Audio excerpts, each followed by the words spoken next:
الماسك الصيني اللي أحدث ضجة كبيرة في تفتيح البشرة والقضاء على الكليف، النمش، التصبغات، أي حاجة كانت عندك في الوجه، كيرد لك البشرة بيضاء كبياض الثلج. فقط مكونات سهلة جدا اللي غادي نشارك معاكم، كنتمنى تدخلوا وتفرجوا وتكملوا لا فيديو. بالنسبة لأول مكون اللي غادي نحتاجو في هاد الوصفة بياض البيض. غناخد واحد البيضة يعني متوسطة الحجم، هنا كانت عندي كبيرة. غادي نحيد الصفر على البيضة، نحيد الصفر، غنخلي غير البياض البيض لأنه هو اللي غنحتاج في هاد الوصفة. نتوما كتعرفوا يعني الفوائد ديال بياض البيض البشرة ديالنا. غادي ناخد غير نص الكمية من بياض البيض، لأن هنا عندي بيضة كبيرة،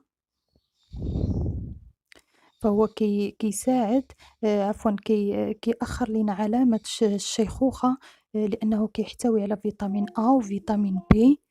كذلك كيساعد على تفتيح البشرة والتخلُّص من شحوب الوجه، لأنه كيحتوي على حمض الفوليك.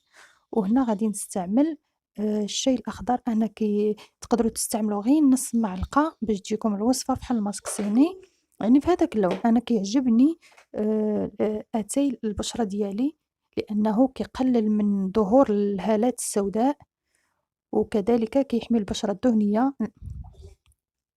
وكيساعد على تقليص نسبة إفراز الدهون.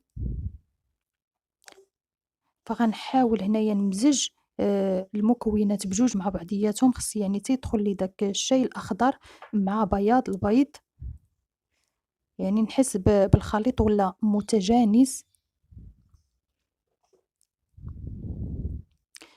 نحاول ندخّلو مزيان. فأنا كان عندي الصداع وقررت أنني نعاود نسجّل لكم الصوت، لأن كان الصوت ديال الزلافة مع الملعقة كيعمل واحد الضجيج. هانتوما شفتو كيفاش بدا كيتجانس مع داك بياض البيض.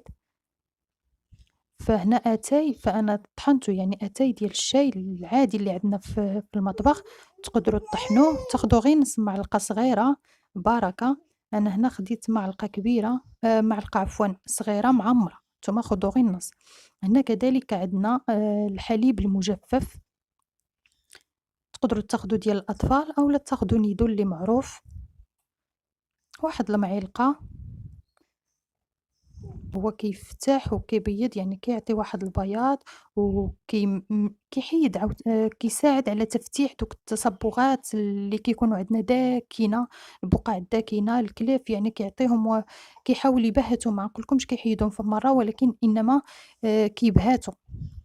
دائمًا أي مكون ضفته فأنا كنحاول نمزج العناصر مع بعضها هاكا باش يعطيني على شكل، يعني يعطيني على واحد الشكل يكون فحال شكل كريمي.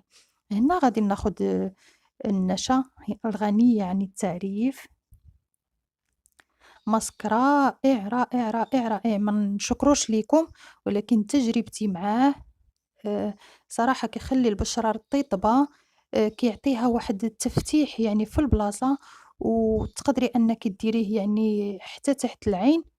أنا قُلت لكم لأن الشاي راه معروف عليه كيحيد الهالات السوداء. حتى تحت العين، يعني ما تخافيش منه. كتبقى غير في الطريقة والمدة يعني ديال التوقيت اللي خصك تخلّيه. هانتوما كيف ما شفتوا كيفاش رجع عندي كريمي المزيج. بالنسبة للتوقيت اللي خصكم تخلّيوه، خلّيوه غير واحد 10 دقايق على البشرة ديالكم، وحاولوا بحال الشكل أنكم تبرموه باش هداك بياض البيض يعني ما يقصحش معاكم ويبقى شاد ليكم في البشرة. فهو كذلك كيحيد حتى الرؤوس السودا اللي كتكون في الأنف، كتكون هاديك يعني ديك الخفيفة، الرؤوس السوداء الخفيفة كيحيدها، كيحيد داك الشعر يعني الزائد في الوجه، داك المهم داك الصغير كيحيدو كامل.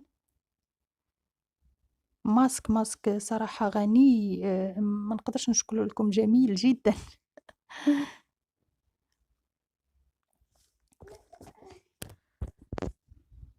وخصوصًا الشاي الأخضر يعني كيجدد الخلايا ديال البشرة، كتخلصي من داك الجلد الميت، وكذلك كيساعد على التخلُّص من ديك الطبقات اللي كتكون متراكمة فوق الجلد. الماسكات الطبيعية الصراحة كنصحكم أنكم تستعملوها بعد تحسوا بالبشرة ديالكم أنها كتنقّى. فهنا غناخد واحد الفرشاة أولا غير بيديكم أنكم دوزوا على الوجيّه ديالكم، دوزوا الطبقة الأولى وتوليو دوزوا الطبقة الثانية. فأنا جاني اللون الغامق لأنني حبيت نكتر من الشاي الأخضر. نتوما تقدروا ديروا غير نص معلقة أولا 4 معالق ديال الشاي الأخضر، لأنني أنا عارفة غير نص معلقة أولا 4 معالق ديال الشاي الأخضر، لأنني أنا عارفة الفوائد ديالو.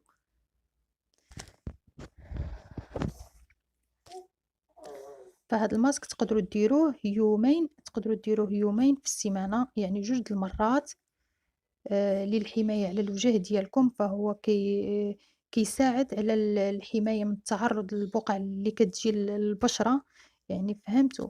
وإضافةً إلى ذلك الحماية من أشعة الشمس والوقاية من الإصابة بسرطان الجلد. فأنايا قريت الفوائد ديالو كاملين وعرفت الفوائد ديالو، وكذلك البياض والنشا والحليب بودرة. فهادو كاملين مكونات جد رائعة وطبيعية، يعني تقدري تلقايها في المطبخ ديالك. يلاه لالا ما تبقيش عاكزالي نوضي وديري هاد الماسك، ما يمكنش أنك ما تجربيش. فهنا غنخلي غير شوية ينشف باش نزيد أنني الطبقة التانية، فكيعطيها واحد اللمعان، واحد نقول لكم واحد النعومة، كيخليها رطبة رطبة رطبة. أنا هنا جربت غير على اليد ديالي، هانتوما وغادي نديرو حتى الوجه ديالي. فهو كيبقى يتجمع، شفتوا كيفاش كيرجع. غدوزو الطبقة الأولى ودوزو الطبقة الثانية تكون سميكة على الوجه.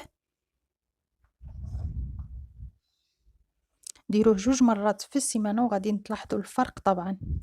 اللي كيشوف قناتي أول مرة كنقول ما تنساش تضغط على واحد اللايك إلا عجبك الفيديو، وما تنساش تشترك في القناة وتفعل زر الجرس. هذا لا عجباتك القناة ديالنا وتنضم للعائلة، مرحبا بك وألف مرحبا. وأي تساؤل، أي سؤال، يعني أي حاجة حابين تسولوها لي، فما عليكم إلا تكتبوا لي تعليق، تخليوا لي تعليق، فأنا كنجاوب على جميع التعاليق بإذن الله. دمتم في رعاية الله. إلى اللقاء، إلى فيديو قادم إن شاء الله. هانتوما كيف ما كتشوفوا درت طبقة سميكة هنايا وغادي نوريها لكم حتى ملي غنغسلها وعاد تشوفوا واحد الرطوبة، واحد الفرق، يعني كيبان واحد الضوء تقريبا في اليد ديالي. فهنا غنمشي ندير الوجه ديالي كذلك.